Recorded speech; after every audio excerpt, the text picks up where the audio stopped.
नमस्कार दोस्तों, स्वागत है आपका स्वामी विवेकानंद की सचित्र जीवनी में। आगे की देखते हैं हम। बाल्यावस्था से ही मनुष्य को सिखाया जाता है कि वे दुर्बल हैं, पापी हैं। उन्हें सिखाओ कि वे सभी, यहाँ तक कि जिनमें चैतन्य का प्रकाश अत्यंत है, अमृत की संतान है। बाल्यावस्था से ही उनके मस्तिष्क में विद्यात्मक शक्तिशाली सहायक विचारों को प्रविष्ट होने दो। स्वयं को इन्हें उदात्त विचारों के प्रति उन्मुख करो। अपाहिज कर देने वाले दुर्बल विचारों के प्रति नहीं। मतलब स्वामी विवेकानंद जी अपने विचार प्रस्तुत कर रहे हैं कि बाल्यावस्था से मनुष्य को सिखाया जाता है कि वो दुर्बल है। बेटा तू कमज़ोर है, अभी तो बचपन में है, छोटा है, पापी है। कई बार लोग बोल भी देते हैं गंदा बच्चा, शरारती बच्चा, बहुत ही नटखट बच्चा है भाई, ये सब। लेकिन हमें उन्हें क्या सिखाना है कि वो चैतन्य प्रकाश अत्यंत है, अमृत की संतान है, कि वो उस ईश्वर की संतान है जिसमें सिर्फ अमृत है, भरा है, प्रेम भरा है। तो कहने का मतलब ये है कि भाई स्टार्टिंग से ही आप उन्हें अच्छी अच्छी चीज़ें सिखाने लग जाओ, जो कि हमारी संस्कृति में होता था पहले, जहाँ वो गुरुकुल में जाते थे और उन्हें सारी स्पिरिचुअलिटी सिखाई जाती थी कि कैसे अपने आप को एक शुद्ध आत्मा समझना है और उस ईश्वर की संतान समझना है जिसमें अमृत भरा हुआ है। राइट? प्रॉब्लम ये क्यों आ रही है? क्योंकि जो हमारा गुरुकुल का सिस्टम था वो ख़राब कर दिया। अब क्या है, बस अंग्रेजियत के पीछे पड़े हुए हैं और स्कूल भेजते हैं बच्चे। मतलब ऐसे असहाय हो जाते हैं, मतलब पेरेंट्स ऐसे असहाय हो जाते हैं बच्चों के सामने कि भाई ये तो उनके लिए करना ही पड़ेगा, अगर ऐसा नहीं किया तो भाई मतलब हम क्या करें, हमसे नहीं सुधर रहे हैं। जबकि बच्चे जो पैदा होते हैं तो उन्हें कुछ ज्ञान नहीं होता। हम पहले लाड कर लेते हैं, प्यार कर लेते हैं, और फिर वो उस चीज़ के आदी हो जाते हैं। उस प्यार और लाड के बिना वो रह नहीं पाते। और फिर हम समझते हैं कि भाई लाड प्यार तो दे, लेकिन एक लिमिट में। लेकिन वो लिमिट हम पहले ही क्रॉस कर चुके हैं। तो छोटा बच्चा कैसे समझेगा कि कितनी लिमिट है? उसकी वो स्टार्टिंग से ही रखनी पड़ेगी, तभी वो समझेगा। अब वो अचानक से बोल देगा कि नहीं नहीं, एक दिन तो आप उसको ढेर सारी चॉकलेट दिला लाते हो, जैसे बर्थडे पे बच्चों को इतनी मौज कर देते हैं ना माँ बाप, ये भी खा लो, वो भी खा लो। तो बच्चे को लगता है कि भाई मैं तो ये सब खा सकता हूँ, मेरे पास तो इतनी छूट है, तो ये छूट तो मेरे को हर दिन चाहिए। हर दिन क्यों नहीं दे रहे हैं? क्योंकि भाई वो छोटा बच्चा, उसकी समझ में नहीं आती है ये सब बातें। लेकिन हम सोचते नहीं, ये समझ क्यों नहीं रहा। वो समझ तो स्टार्टिंग से बनानी पड़ेगी ना उनकी, तभी तो। अब माँ बाप बोलते हैं कि बच्चा फ़ोन देखता रहता है। किसने दिया उनके हाथ में फ़ोन? आप लोगों ने दिया होगा ना स्टार्टिंग में। तो पेरेंट्स बोलते थोड़ी देर देख लेना, ज़्यादा देर क्यों देख रहा है? भाई वो बच्चा है, उसको इतनी अपनी अच्छे बुरे की समझ होती, तो वो बच्चा थोड़ी ना होता। तो स्टार्टिंग से ही उन्हें आपको सिखाना पड़ेगा कि भाई तुम इस चीज़ के लिए पैदा नहीं हुए हो, तुम मौज मस्ती के लिए पैदा नहीं हुए हो। लेकिन नहीं, बचपन है, मौज मस्ती करने दो, बचपन है, मौज मस्ती करने दो। क्या मतलब है? फिर वो बिगड़ जाते हैं। फिर बच्चों में ही दोष आ जाता है कि बच्चे बिगड़ गए। भाई तुम उन्हें गुरुकुल में भेजो, कैसे बिगड़ेंगे? उन्हें एक अच्छी दिनचर्या मिल जाएगी वहाँ पर। राइट? तो दुर्लभ विचार नहीं डालने हैं हमें बच्चों के मन में बहुत ही अच्छे और शक्तिशाली विचार डालने हैं। उन्हें समझाना होगा कि भाई राम जी भी गुरुकुल गए थे, एक राजा होते हुए भी वो गुरुकुल गए थे। सिंपल वस्त्र में, बाल कटा के। आजकल तो बच्चों के बाल ही नहीं कटा सकते आप। उन्हें ही बोल देंगे तू बाल कटवा ले, नहीं, मर जाएंगे लेकिन बाल नहीं कटवाएंगे। हमें तो अच्छा लगना है, हमें सुंदर लगना है, बस सुंदर लगना, अच्छा लगना, उसके चक्कर में ही फंसे हुए हैं बच्चे। और क्यों? माँ बाप ने सिखाया है। बचपन में सुंदर सुंदर फ़ोटो खींच के डालनी स्टेटस पे, मेरा बच्चा उससे सुंदर लग रहा, मेरा बच्चा उससे सुंदर लग रहा है। किसने दिमाग में डाला? पेरेंट्स ने। तो जो बच्चे का बाल्यावस्था है ना, वो बहुत इम्पोर्टेंट है। अब स्वामी विवेकानंद जी को उनकी माँ ने बचपन में ही स्पिरिचुअलिटी, आध्यात्मिकता की तरफ खींच लिया, तो वो महान विचारक बन गए। तो स्टार्टिंग से ही हमें कोशिश करनी पड़ेगी, वरना नहीं हो पाएगा। बाद में तो वो सिचुएशन हाथ से निकल जाती है। या फिर बाद में अगर आपको सुधारना है तो बहुत ज़्यादा मेहनत करनी पड़ेगी, बहुत ज़्यादा मेहनत करनी पड़ेगी, जो कि हम करने को रेडी नहीं होते। हम एक दिन मेहनत करके ही हार जाते हैं, हिम्मत हार जाते हैं कि नहीं बस अब नहीं हो रहा। आगे देखते हैं। प्राचीन धर्मों के अनुसार नास्तिक वह है जो ईश्वर में विश्वास नहीं करता। नवीन धर्म कहता है कि नास्तिक वो है जो अपने आप में विश्वास नहीं करता। पहले क्या नास्तिक होते थे कि खुद में विश्वास, ईश्वर में विश्वास नहीं करता। आज के नास्तिक कौन है? जो खुद में विश्वास नहीं कर रहे। यहाँ पर स्वामी जी कह रहे हैं कि भाई ईश्वर खुद में ही तो है, हमारे अंदर है। तो जो खुद पे ही विश्वास नहीं कर रहा है, मतलब जिसने उसको बनाया है, अभी ऐसा कोई भी इंसान नहीं है, ऐसी कोई भी टेक्नोलॉजी नहीं है जो इंसान बना सके, राइट? कोई भी टेक्नोलॉजी नहीं आई अभी तक। हमने हवाई जहाज बना दिए, परमाणु बम तक बना दिए हैं, छोटी से छोटी चीज़ें हमने बना दी है, मिसाइल्स हमने बना दी, लेकिन हम इंसान नहीं बना पाए। तो कोई तो होगा जिसने इंसान बनाया है। तो मतलब अगर हम खुद के ही क्या बोलते हैं उसको, जिसने हमें बनाया है, खुद को बनाया है, उस पे ही विश्वास नहीं कर रहे हैं, तो हम नास्तिक हैं, राइट? आगे देखते हैं। अद्वैत वेदांत की विशेषता यह है कि वह प्रारंभ से ही सृजनात्मक है तथा यह घोषणा करने का साहस रखता है कि किसी के विश्वास को न डिगाओ, चाहे वह उपासना के निम्न धरातल पर ही क्यों न हो। किसी के विश्वास को नहीं डिगाना हमें। यह दर्शन एक ऐसे ईश्वर की घोषणा करता है जो समाविष्ट है। यदि तुम एक ऐसा विश्वजनीय धर्म चाहते हो जो सभी के लिए उपयुक्त हो, तो उस धर्म को केवल विभिन्न भागों का समूह मात्र नहीं होना चाहिए, बल्कि उन सभी का समिष्ट होना चाहिए जिसमें कि धार्मिक औन्नत्य की विभिन्न स्तर भी सम्मिलित हों। मतलब स्वामी जी क्या कह रहे हैं कि भाई किसी का विश्वास मत टिकाओ, राइट? मतलब कन्वर्जन मत करो, धर्म उसको उस धर्म से, उसको उस धर्म से, नहीं, कोई ज़रूरत नहीं है किसी को भी कन्वर्ट करने की। बल्कि क्या ज़रूरत है कि सब सारे जो धर्म है वहाँ से जो अच्छी अच्छी बातें हैं वो अपना के आगे बढ़ना है, हमें उन्नति करनी है अपनी। बस इस बात पे ही हमें ध्यान रखना है कि भाई हमें लाइफ बेटर बनानी है ना। तो जहाँ से भी जो भी अच्छी चीज़ मिल रही है उसे सीख लो और अपना लो और आगे बढ़ो, राइट? ये एक विकसित इंसान ही सोच सकता है, ऐसी जो सोच रखता है। लेकिन कुछ लोग क्या कहेंगे, नहीं नहीं नहीं नहीं नहीं नहीं, हमारा धर्म ही आगे बढ़े, बस हमारा धर्म ही अच्छा है, वही हर जगह फैल जाए। नहीं हो सकता है। आपको किसी का विश्वास दिखा के क्या मिलेगा? कुछ नहीं मिलने वाला, बल्कि उसके विश्वास में जो अच्छी चीज़ें हैं उन्हें अगर हमने ग्रहण कर लिया तो हमारा कुछ फ़ायदा हो सकता है। लेकिन किसी का विश्वास डिगा के कोई फ़ायदा नहीं होने वाला है। हमें क्या चाहिए? अपना लाभ ही तो चाहिए।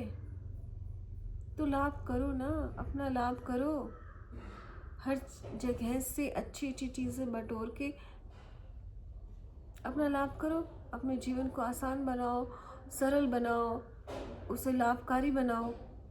यही स्वामी जी बोल रहे हैं। लेकिन अगर हम इस चक्कर में पड़ गए कि हमारा धर्म ही श्रेष्ठ है और सब हमारे धर्म वाले बन जाए। इसमें अगर तुम्हें लाइफ गंवानी है तो तुम गंवा सकते हो, उसमें आपको कोई भी फायदा नहीं होने वाला है, और बात सच भी है, राइट। चलिए आगे बढ़ते हैं। अतः वेदांत कहता है कि सभी वस्तुओं को ईश्वर से आच्छादित कर तथा प्रत्येक वस्तु में उसका अनुभव कर कर्म करो। मतलब हर वस्तु में, हर इंसान में ईश्वर है, ईश्वर की इच्छा है भाई, तभी तो बनाया है उन्होंने हर इंसान को, हर वस्तु को। तो बस उसमें ईश्वर की इच्छा और उसमें ईश्वर को देख के कर्म करना है अपना। जीवन को ही उपास्य ईश्वर बनाकर अन्वंत्र कर्म करते रहो तथा यह जान रखो कि हमें यही करना है और केवल मात्र यही चाहना है। मतलब क्या करना है, हमें सिर्फ ईश्वर को ही देखना है, ईश्वर के प्रति ही हमें अग्रसर होना है, और यही हमारा काम है, और कोई काम ही नहीं है दूसरा। मतलब हमारा जिससे लाभ हो रहा, हमारा जिस चीज़ से हमें मुक्ति मिल सकती है, बस उसी में करना है ध्यान हमें। और फालतू की जो चीज़ें हैं ना, अपने अहंकार को शांत करने के लिए, अपनी काम वासनाओं को शांत करने के लिए, वो काम हमें नहीं करने हैं। मतलब फोकस हो जाओ एक चीज़ पे कि हाँ इस चीज़ में हमें आगे बढ़ना है। आगे देखते हैं। सभी में ईश्वर व्याप्त है, हम उसे ढूंढने और कहाँ जाएंगे। देखिए हमारे अंदर ही है ईश्वर, और उसे ढूंढने हम कहाँ जाएं। देखिए आप ऐसे समझ सकते हो, हमारी ये जो बॉडी है ये काम कर रही है, बोल रही है, सोच रही है, अंदर डाइजेशन चल रहा है, सब कुछ हो रहा है, हमारी बॉडी में ही हो रहा है सब कुछ। लेकिन जब ईश्वर का अंश जो हमारे अंदर है, आत्मा, वो निकल जाए तो सब ठप हो जाता है। सब, ना हमारे अंदर सोचने की शक्ति रहेगी, ना हमारा डाइजेशन होगा। आपने देखा होगा कि अगर किसी ने खाना खाया है और उसकी मृत्यु हो जाती है तो उसके पेट में अनडाइजेस्टेड फूड मिलता है। क्यों? क्योंकि उसकी आत्मा निकल गई उसके शरीर से। तो सोचिए, एक आत्मा जो ईश्वर का अंश है, वो हमारे शरीर से, अगर हमारे शरीर से ईश्वर निकल जाए तो ये शरीर ख़त्म हो जाएगा। मतलब इसके सारे जो काम है वो रुक जाएंगे। आँखों से देखना बंद हो जाएगा, नाक से सूंघना बंद हो जाएगा, जीभ से स्वाद बंद हो जाएगा, अंदर ब्लड बनना रुक जाएगा, अंदर फूड डाइजेस्ट होना बंद हो जाएगा। तो ऐसा कौन कर रहा है? कोई ऐसी मशीन है जो आप अंदर डाल दो और वो फूड को डाइजेस्ट कर दे? नहीं है। अंदर कोई ऐसी मशीन है जो हमारा हम डाल दें और ब्लड बनने लग जाए? नहीं है ना। वो ईश्वर ही है जो सब कुछ कर रहा है हमारे अंदर। तो उसे हम बाहर कहाँ ढूंढेंगे भाई? हमारे अंदर ही है वो। और जिस दिन हमने अपने अंदर का ढूंढ लिया ना ईश्वर, उस दिन हम सामने वाले के ईश्वर का सम्मान करने लग जाते हैं कि भाई इसमें भी ईश्वर है और मुझे उसका सम्मान करना है। बस यही तो सारा खेल है। ईश्वर को ढूंढना है बस। और ईश्वर को ढूंढने में जो भी चीज़ सहायक है उससे हमें फ़ायदा उठाना है, उसे हमें अपने अंदर समा लेना है, उसे अपना लेना है। बस यही है सारी बात। वे प्रत्येक कार्य, प्रत्येक विचार, प्रत्येक भावना में ओतप्रोत है। ऐसा जानकर ही हम कार्य करें, यही एकमात्र उपाय है। इससे भिन्न दूसरा उपाय नहीं है। दूसरा उपाय है ही नहीं भाई। जब हमने अपने अंदर के ईश्वर को, दूसरों के ईश्वर को अपना लिया ना, उसे जान लिया, उसको जानकर सारे कार्य कर लिए, तभी हमें मुक्ति मिल सकती है। और कोई दूसरा उपाय ही नहीं है कि मैं आपको दूसरा उपाय बता सकूं। ऐसा कह रहे हैं। तो मैं अभी लंदन में कुछ फ़ोटोज़ खींची गई हैं स्वामी जी की, वो मैं आपको दिखा देती हूँ। देखिए एक दो में पगड़ी पहनी है, दो में नहीं पहनी है। वहाँ के भी वस्त्र पहने हुए हैं जो ब्लैक कलर के हैं। आगे देखते हैं। अवश्य ही अंग्रेजों की निष्ठा से तुम सभी लोग परिचित हो। सभी राष्ट्रों में वही लोग ऐसे हैं जिनमें परस्पर ईर्ष्या अल्पत मात्र में है, और यही कारण है कि संसार में उनका प्रभुत्व है। पराधीन विवशता रहित आज्ञा पालन उनमें है, और इसी रहस्य को जान लेने के कारण उन्होंने अनुशासनबद्धता के साथ स्वतंत्रता भी पाई है। मतलब अब स्वामी जी जो अंग्रेज लोग हैं उनकी सफलता का राज बता रहे हैं कि उनमें आपस में ना ईर्ष्या बहुत कम है, बहुत, और लोगों से कंपैरिजन में ये नहीं है कि उनके अंदर ईर्ष्या ही नहीं है, लेकिन दूसरों के कंपैरिजन में ईर्ष्या कम है, और वो दूसरों पर विजय भी पाना चाहते हैं, इसलिए उन्होंने पा सके। जैसे भारत है, भारत के राजा हैं, या हमारा जो धर्म है हिंदू धर्म, उसमें भी ईर्ष्या कम है। वो तो एक दूसरे से प्रेम करना सिखाता है, लेकिन हम किसी के ऊपर ऐसे आक्रमण करके और दुनिया को जीतने नहीं चले गए, तो हमारा प्रभुत्व नहीं है दूसरों पर। लेकिन अंग्रेजों में भी थोड़ी सी ईर्ष्या कम है, और उन्होंने ये भी चाहा कि सारी दुनिया पे राज करना है, तो उन्होंने कर लिया। राइट। तो कहने का मतलब क्या है कि अगर हमें अपने धर्म को विश्व विजय बनाना है, या फिर दूसरे लोगों तक पहुंचाना है, तो हमें अपने अंदर की जो ईर्ष्या है उसे ख़त्म करना पड़ेगा। देखिए, जो ये ईर्ष्या है ये सब कब आया? मुगल आए हमारे देश में, फिर अंग्रेज आए, उनकी वजह से ये सब जो हमारे धर्म में ईर्ष्या ये सब दिख रहा है, जाति पाति या फिर बलि प्रथा, ये सब चल रहा है ना, ये सब उनकी वजह से ही हुआ। अन्यथा हमारे तो सत्य सनातन धर्म में तो कभी ऐसा था ही नहीं, ईर्ष्या द्वेष ही कुछ था ही नहीं। लेकिन धीरे धीरे जब बाहर के लोग आते हैं तो थोड़ा थोड़ा करके बहुत ज़्यादा अंदर भर दिया है। बट कोई बात नहीं, ईश्वर ने इस सृष्टि को रचा है और वो संभाल लेंगे। बट हमें अपना पार्ट भी उसमें क्या करना है, निभाना है। हमें अपना जो कैरेक्टर है उसको भी निभाना है कि हाँ, दुनिया ईश्वर चला रहे हैं और वो चला लेंगे, राइट। लेकिन हमें अपना पार्ट भी निभाना है, हाथ पे हाथ रख के नहीं बैठना, क्योंकि हमें कुछ ना कुछ कर्म तो करना ही है, तो हम अच्छा ही कर लेंगे।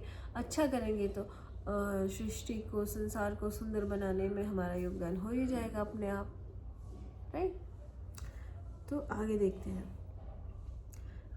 ये सब अंग्रेजों की, अब आप सोचोगे कि स्वामी विवेकानंद जी तो अंग्रेजों की वो कर रहे हैं, प्रशंसा कर रहे हैं और कंपैरिजन कर रहे हैं कि हमारे देश से, क्योंकि जब स्वामी जी जिस काल में पैदा हुए थे उस काल में भारत जो था वो खराब हो चुका था, इन द सेंस वहाँ पे बहुत गरीबी आ चुकी थी, जिसके कारण ईर्ष्या उत्पन्न हो गई थी। तो जो प्रेजेंट सिचुएशन थी उसके भारत की, उससे कंपैरिजन करके कर रहे थे। अब आप सोचिए, जहाँ पे सारे लोग सुखी हैं, खुश हैं, क्या वो एक दूसरे से ईर्ष्या करेंगे? नहीं करेंगे ना। अब राम राज्य में सब खुश थे, कोई एक दूसरे से ईर्ष्या नहीं करता था। लेकिन जैसे जैसे गरीबी और अज्ञानता आती है, ईर्ष्या अपने आप ही उत्पन्न हो जाती है, राइट। तो उस टाइम के उससे कंपैरिजन कर रहे हैं स्वामी जी। आगे देखते हैं। यूरोप से भारत लौटते समय एक अंग्रेज मित्र ने उनसे पूछा, स्वामी जी, 4 वर्षों तक विपुलता संपन्न, वैभवशाली, शक्तिशाली पाश्चात्य जगत में रहने के पश्चात अब आपको अपनी मातृभूमि कैसे लगती है? उनका अत्यंत महत्वपूर्ण उत्तर था, यहाँ आने के पूर्व मैं भारत से प्रेम करता था, और अब भारत का धूलिकण भी मेरे लिए पवित्र हो उठा है। वहाँ की वायु मेरे लिए पवित्र हो उठी है, अब वह मेरे लिए पवित्र पुण्य भूमि है, मेरे लिए तीर्थ स्थान है कि अब तो मुझे और भी प्रेम है अपने मातृभूमि से। जब बाहर रह के आते हैं हम तो हमें अपने जैसा एनवायरनमेंट नहीं मिलता, अपने लोगों की याद भी बहुत आती है क्योंकि उनकी सभ्यता अच्छी है, लेकिन वो जो घर वाली फील है वो तो अपने देश में ही आके मिलती है। तो उनसे पूछ रहे कि भाई आप घर जा रहे हो, आपको कैसा लग रहा है? तो बता रहे कि अब तो मुझे बहुत अच्छा लग रहा है और मैं और ज़्यादा सम्मान करने लगा हूँ अपने भारत का, अपनी मातृभूमि का, क्योंकि वहाँ भी उनके साथ बहुत बुरा हुआ था। मतलब लोग उनको पूरी तरह निचोड़ना चाहते थे, ये नहीं देख रहे कि अगला बंदा भी कुछ चाहता होगा। तो उसके बारे में आगे हम डिटेल में पढ़ेंगे। तो आज के लिए इतना ही। आशा करती हूँ मेरे विचार आपको अच्छे लग रहे होंगे। आपके भी अगर कोई विचार है तो उन्हें ज़रूर कमेंट में लिख के मुझे बताइएगा, और ताकि मुझे पता लगे कि भाई कितना आप मुझसे मेरे विचारों पर क्या विचार विमर्श कर भी रहे हैं बाद में। जैसे वीडियो देख ली उसके बाद आपके मन में क्या विचार उठे, क्या सवाल उठे, कई बार ये चीज़ें होती हैं, तो वो सब आप मुझ तक ज़रूर पहुँचाएँ कमेंट के द्वारा। बहुत बहुत धन्यवाद।